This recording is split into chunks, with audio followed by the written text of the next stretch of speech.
Momenti di terrore per due coniugi 81enni di Altivole aggrediti nella notte da 3 banditi che li hanno minacciati con un coltello per farsi consegnare 4.000 euro. Ricoveri in aumento in Veneto, Zaia timido rialzo, ma siamo preoccupati di identikit, 50enni non vaccinati, ma il governatore guarda alla fine di agosto, variante Delta, al giro di boa. Nel frattempo la Regione fa i conti con le spese per 1 anno e mezzo di pandemia, finora è costata 1 miliardo al Veneto, spiega lo stesso Zaia. Aperto a Valdobbiadene il Covid hotel ricavato dall'ex ospedale Guicciardini ospiterà i turisti positivi asintomatici e residenti impossibilitati a fare la quarantena in casa prima di entrare una coppia di bulgari. Si indaga sulla morte del piccolo di 7 anni annegato nella piscina comunale di San Pietro in Gu. Nelle prossime ore il pubblico ministero potrebbe disporre l'autopsia.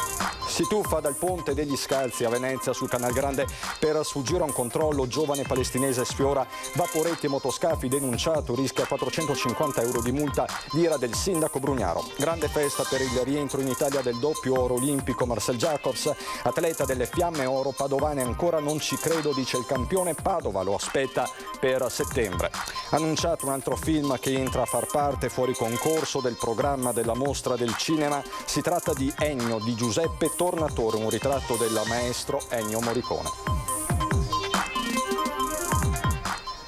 Bentrovati, buonasera telespettatrici, telespettatori di Antenna 3. In primo piano di questa edizione regionale dei nostri telegiornali i momenti di autentico terrore vissuti da una coppia di 81enni ad Altivole la notte scorsa. Sono stati rapinati nella loro abitazione da malviventi armati di coltello, ma ci racconta tutto Francesco Ceron. Solo una manciata di minuti, ma sufficienti a gettare nel terrore una coppia di anziani residenti in questa abitazione di via Piave ad Altivole. I coniugi Dina e Giuseppe Carniello, entrambi di 81 anni, stavano per andare a letto poco prima di mezzanotte, quando all'improvviso si sono visti davanti 3 individui vestiti di scuro, completamente travisati e armati di coltelli. I rapinatori sono entrati da una finestra sul retro, lasciata aperta dai padroni di casa per far passare un po' d'aria. Sotto la minaccia delle lame hanno ordinato di farsi consegnare denaro nascosto in casa.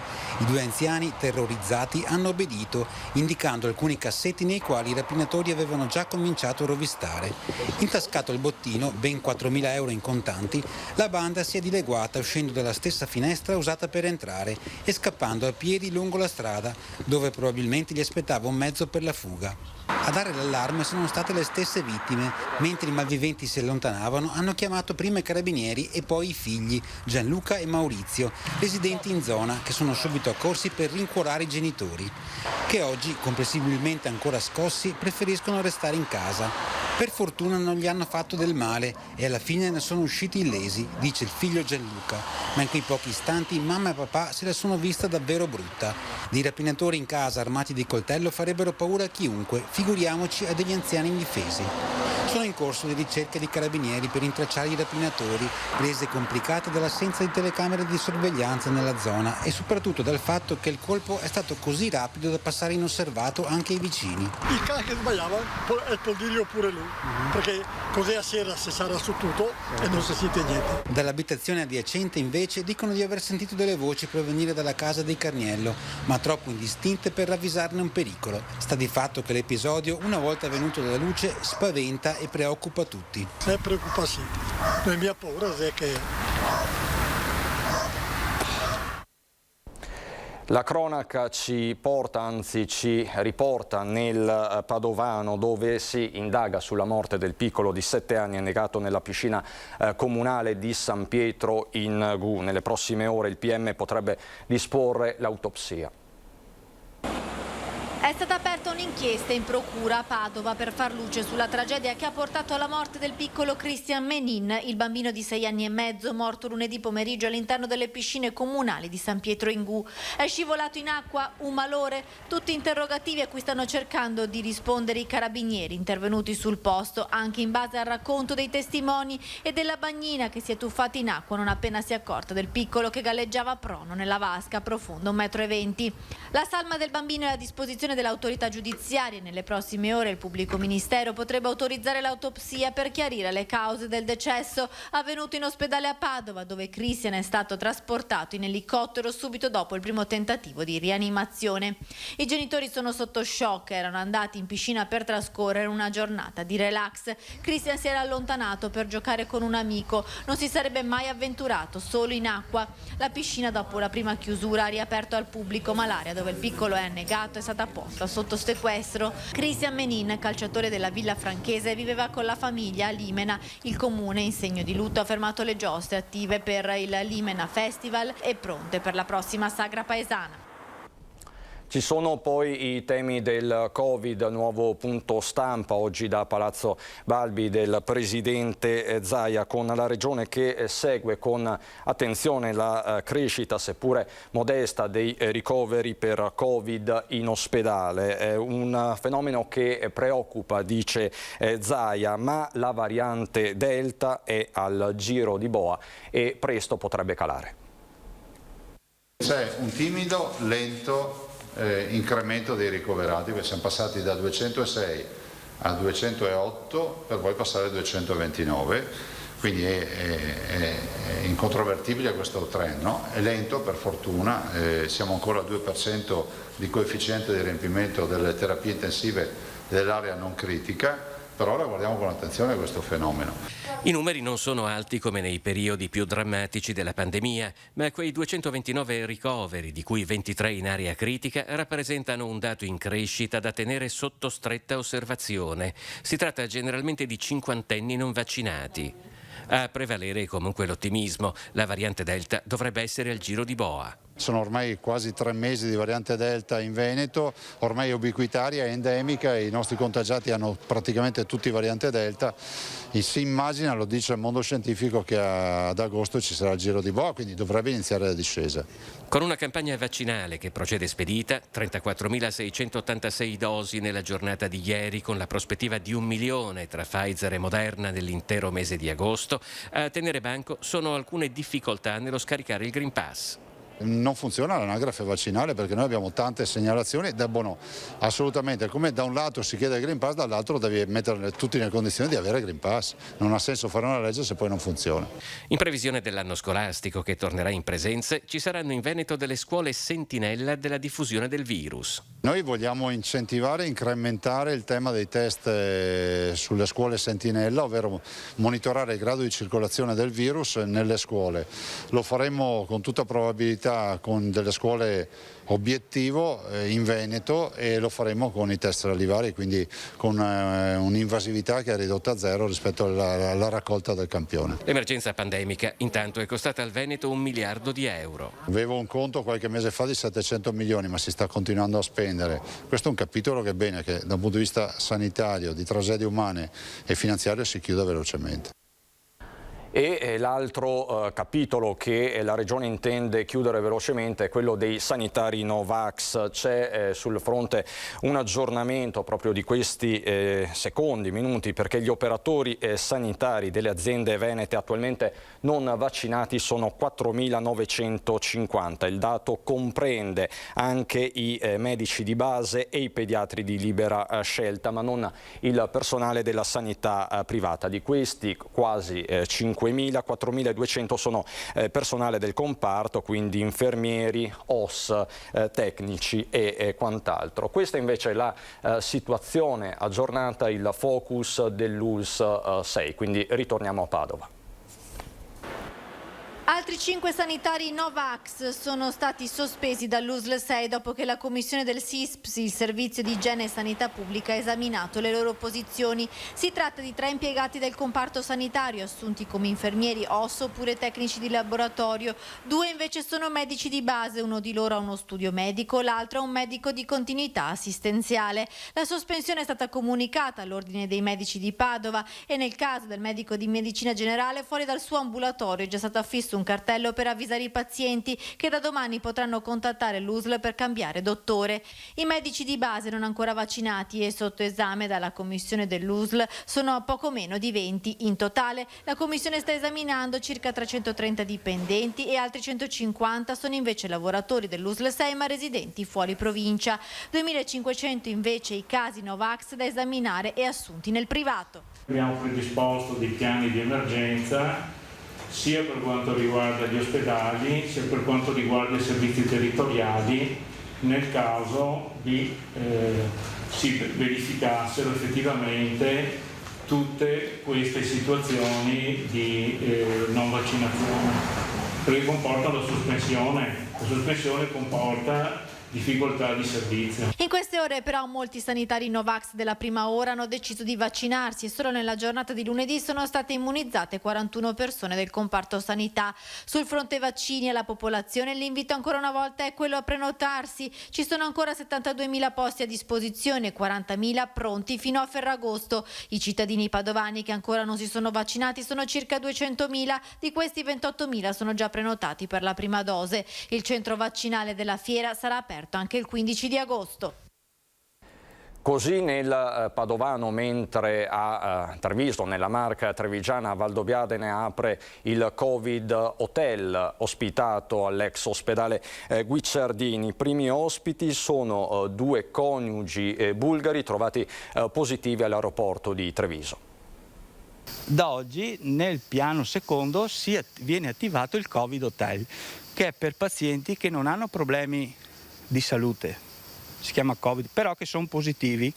Il Covid Hotel di Valdobbiadene è ufficialmente attivo dalle 14 di questo pomeriggio. Tutti i turisti trovati positivi al virus nella Marca verranno accompagnati in questo edificio al secondo piano dell'ex ospedale Guicciardini, dove dovranno passare la quarantena. La struttura appena aperta ha visto arrivare in ambulanza due cittadini bulgari, marito e moglie di 55 anni, risultati positivi al Covid ieri all'aeroporto Canova di Treviso, e un turista francese.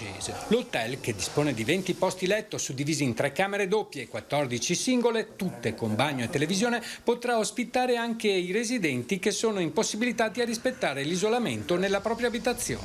Soltanto persone che hanno avuto un contatto stretto, che sono autosufficienti, che stanno bene e che non hanno altri posti per passare la quarantena o l'isolamento. Il personale di controllo sarà presente giorno e notte portando i pasti agli ospiti e effettuando le pulizie e le attività di sanificazione ambientale. Cerchiamo di dare il più comfort possibile a queste persone, perché sono persone in salute, che stanno bene, che sono obbligate a rimanere chiuse in una stanza, per cui cerchiamo di alleggerire più che possiamo il loro soggiorno. Da novembre a fine marzo al quarto piano del Guicciardini era presente il reparto di centro accoglienza Covid, attualmente è in stand-by ma riutilizzabile in caso di necessità. Nel piano sono passate più di 200 persone. Ho un grandissimo bel ricordo di tanti giovani e tante ragazze che entravano al mattino, tornavano fuori di notte stremate, ma con la soddisfazione di aver lavorato per le comunità.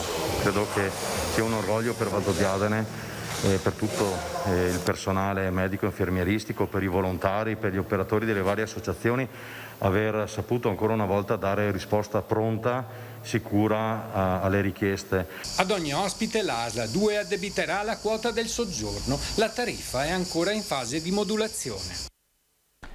Strettamente collegato ai temi del Covid, il Green Pass che da qualche giorno serve per accedere nelle strutture al chiuso, in particolare piscine e palestre. Siamo stati in una di queste attività. Green Pass per fare attività sportiva al chiuso, un incentivo alla sicurezza, una limitazione oppure semplicemente l'unico modo per mantenere aperte strutture come piscine e palestre? I primi dati sull'affluenza dei clienti fanno segnare un calo che sfiora il 50%, ma la curva è destinata a invertirsi perché in molti stanno correndo ai ripari. Controlli serrati all'ingresso delle strutture, tuttavia c'è chi prova ad entrare senza il certificato verde. La richiesta c'è, indubbiamente. Fino a ieri avevamo fortunatamente la possibilità del tampone rapido gratuito che garantiva nelle 48 ore l'accesso alla struttura. Da oggi è entrato a pagamento, per cui questo vincola e crea molti malumori effettivamente.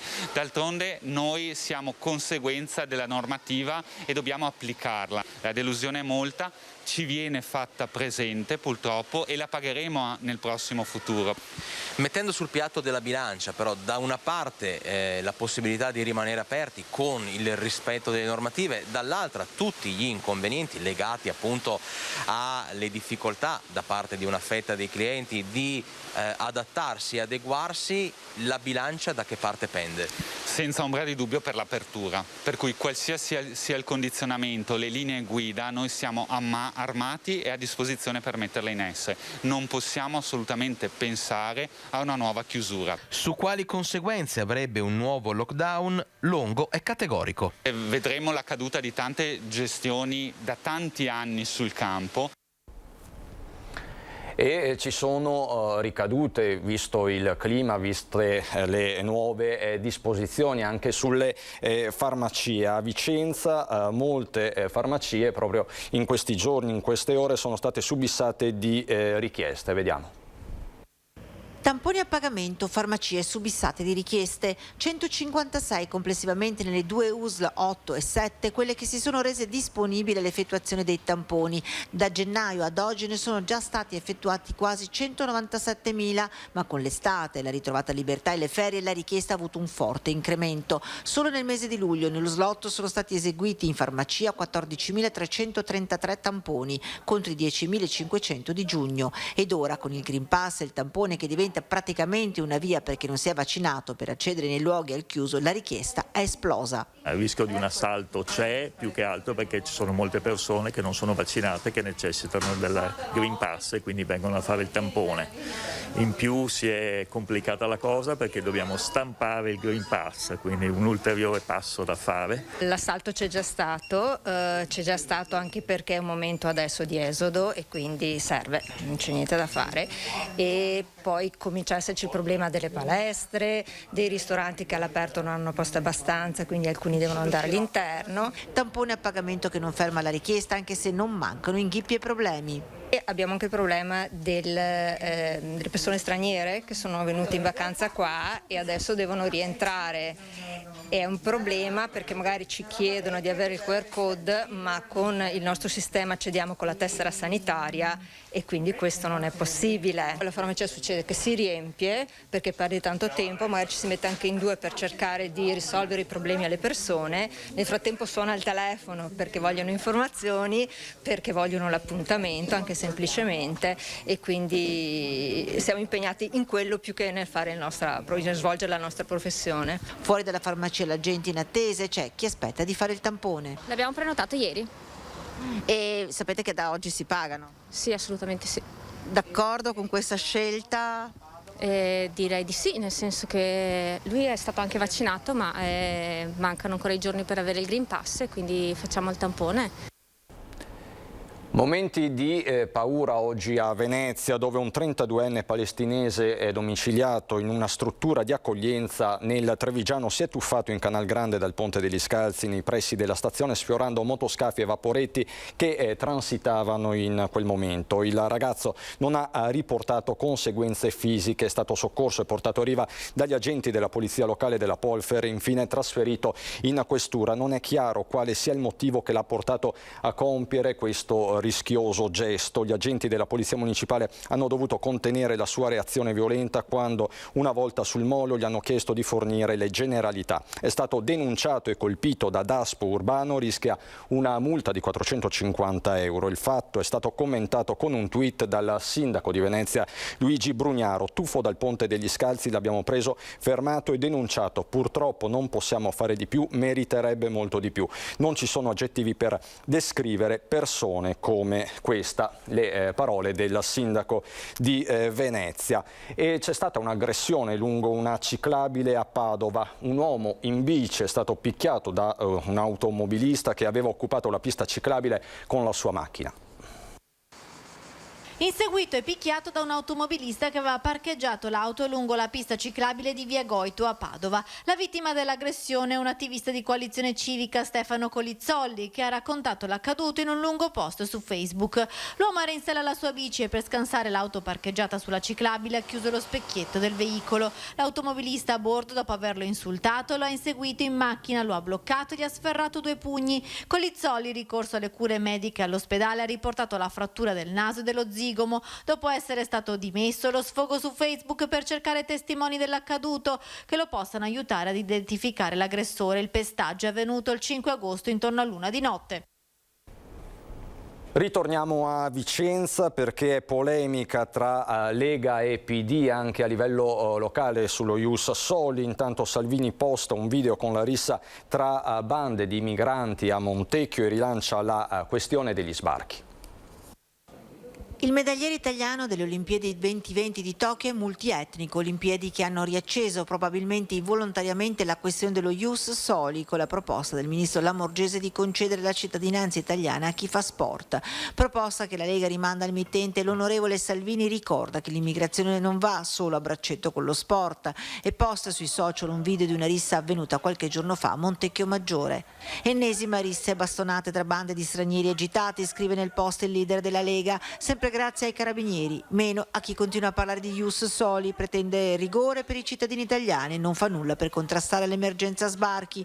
A fargli eco da Vicenza è l'onorevole della Lega, Eric Pretto. Quasi 3 italiani su 4 continuano a chiedere una riduzione dell'immigrazione e in cui l'Italia continua a essere il primo paese in Europa a concedere in numero assoluto il maggior numero di cittadinanze, ebbene credo che sia inopportuno che il Ministro dell'Interno si preoccupi di questioni come lo Ius Soli, questioni che sono evidentemente bandiere di partito, bandiere politiche che noi non siamo disposti ad accettare. Una battaglia però che il Partito Democratico non ha intenzione di perdere. Noi pensiamo semplicemente che sia giusto che chi nasce qui e fa qui un ciclo di studi, quindi quello che viene chiamato Ius Cultura, il fatto di completare un ciclo della scuola all'interno del nostro paese, abbia il diritto di essere italiano. Il fatto di aver completato un percorso di studi è il segno di appartenere a un paese, il fatto di condividerne la storia, le tradizioni, la cultura e la lingua. E mentre infiamma la polemica è rientrato il grande campione di questa Olimpiade 2021, Marcel Jacobs, è rientrato quindi in Italia ed è appunto il attesissimo a Padova. Gli applausi dei fan, un rientro da star per Marcel Jacobs, il velocista del gruppo sportivo delle Fiamme Oro di Padova, doppio oro olimpico alle Olimpiadi di Tokyo. Nelle immagini postate sui siti ufficiali della Polizia di Stato, ecco i primi istanti subito dopo essere sceso dall'aereo a Fiumicino. È qualcosa di veramente fantastico. Una dedica particolare che ti senti di fare in questo momento così a caldo? Sicuramente ci sono tantissime persone a cui devo ringraziare. In primis bisogna partire dalle Fiamme Oro perché sono stati i primi a credere in me dal 2013. Ad oggi è stato un percorso veramente in questi 8 anni veramente lungo, in cui ci sono stati veramente tanti sacrifici, tante delusioni, tante batoste prese, ma ora possiamo essere qua da campioni olimpici. Le 2 imprese di Marcel, prima nei 100 metri e poi nella staffetta a 4, sono ormai nella storia, ma la persona con cui per primo l'atleta condivide l'oro è il figlioletto che lo attende tra i fan. Poi l'abbraccia la compagna Nicole e la mamma Viviana. In serata già le prime riunioni con gli allenatori delle Fiamme Oro e presto l'atleta della Polizia di Stato potrebbe essere in visita a Padova insieme al compagno di squadra Gianmarco Tamberi. Sì, per tutto quello che ci hai regalato. Grazie. Allarme AFA lanciato dall'ARPAV in queste ore che fa sapere come nei prossimi giorni le temperature si porteranno sopra la media in modo anche significativo fino ad arrivare ai 37 gradi in pianura, una vera e propria ondata di calore, la prima di quest'estate, se si escludono episodi che sono durati non più di 2 giorni. Dopo la metà della settimana le massime potranno portarsi sui 34-37 gradi sulla pianura interna, mentre le minime saranno intorno ai 21-23. Questo unito al progressivo accumulo di umidità determinerà condizioni di disagio fisico intenso per caldo afoso, probabilmente a partire già da giovedì, venerdì e almeno fino a Ferragosto. Un caldo anomalo che non risparmierà neppure la montagna e che potrebbe causare anche il superamento della soglia di attenzione dell'ozono. Così l'ARPAV in queste ore. E ritorniamo a Venezia per parlare di mostra del cinema, perché è stato annunciato un altro film che entrerà a far parte fuori concorso del programma della mostra. Si tratta di Ennio di Giuseppe Tornatore, un ritratto del maestro Ennio Morricone. Un ritratto che racconta l'artista più amato, il maestro, musicista e compositore Ennio Morricone, musicista conosciuto e amato in tutto il mondo, tra i più influenti e prolifici del Novecento, 2 volte premio Oscar, autore di oltre 500 colonne sonore davvero indimenticabili. È questa l'ultima gemma preziosa del direttore Alberto Barbera, con cui si va ad arricchire e forse a completare con un ultimo tassello il programma della 78esima Mostra Internazionale d'Arte Cinematografica di Venezia, in calendario dal 1 all'11 settembre prossimi al Lido. Il documentario ne tratteggia i contenuti, racconta attraverso una lunga intervista di Giuseppe Tornatore al maestro testimonianze di artisti e registi come Bertolucci, Montaldo, Bellocchio, Argento, Itaviani, Verdone e molti altri, la vita di Morricone. Ho strutturato Ennio come un romanzo audiovisivo che attraverso i brani dei film da lui musicati, le immagini di repertorio, ha spiegato Tornatore, ma anche i concerti, possa far entrare lo spettatore nella formidabile parabola esistenziale ed artistica di uno dei musicisti più amati del Novecento. Dunque, al Lido sarà un altro film da non perdere. Nel fine settimana, prima di Ferragosto, probabilmente verrà definito e comunicato dalla Biennale il calendario giornaliero delle proiezioni. Il conto alla rovescia è cominciato. Dal Veneto è quindi tutto, ci sono le previsioni del tempo, grazie per l'attenzione e buon proseguimento.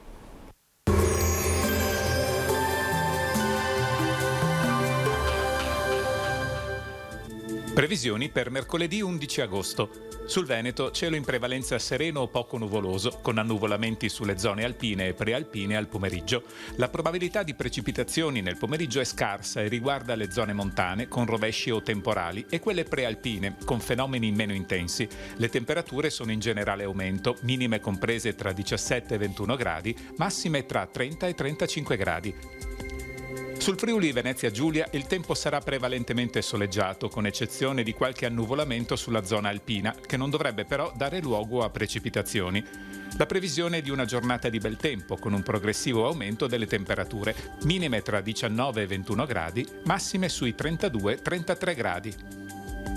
Parzialmente nuvoloso il cielo di domani in Trentino Alto Adige, dove annuvolamenti sono previsti all'estremo nord della regione e sui rilievi. Nuvolosità più marcata nella zona di Bolzano, in diradamento nella provincia di Trento. 17 gradi la temperatura minima, massime tra i 32 e i 34 gradi. Dal meteo è tutto, arrivederci.